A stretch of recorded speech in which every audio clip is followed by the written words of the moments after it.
నమస్తే అండి. Day 1 tip follow అయ్యారా 7 డేస్ హీలింగ్ ప్రోగ్రాంలో? ఈ రోజు టిప్ వచ్చేసి డే 2 సారీ చెప్పడం. కోపం వస్తుందా ఫస్ట్ సారీ చెప్పాలంటే? ఈగో బ్రేక్ చేయడమే ఈ రోజు మనం చేసేది. ఓకేనా? మనలో చాలా మందికి అవతల వాళ్ళ మీద చాలా ప్రేమ ఉంటుంది, కానీ ప్రాబ్లం ఎక్కడ వస్తుంది? ముందు ఎవరు చెప్పాలి అనే దాని మీదే వస్తుంది. నేనెందుకు చెప్పాలి? వాళ్ళే గొడవ స్టార్ట్ చేశారు, వాళ్ళే చెప్పాలి కదా. ఇలాంటివన్నీ పక్కన పెట్టి ఈరోజు సారీ చెప్దాం. ఓకే, డే 1 డే 2 కూడా డన్ అయితే డన్ అని కామెంట్స్లో పెట్టండి.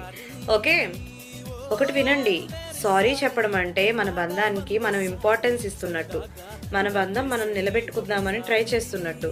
అది అవతల వాళ్ళకి ఈజీగా అర్థమై మ్యాజిక్ జరుగుతుంది. చూడండి, మీ మనసు మిత్ర కోచ్ అపర్ణ కోలా, బాధ నుండి బలం వరకు మీ పక్కనే.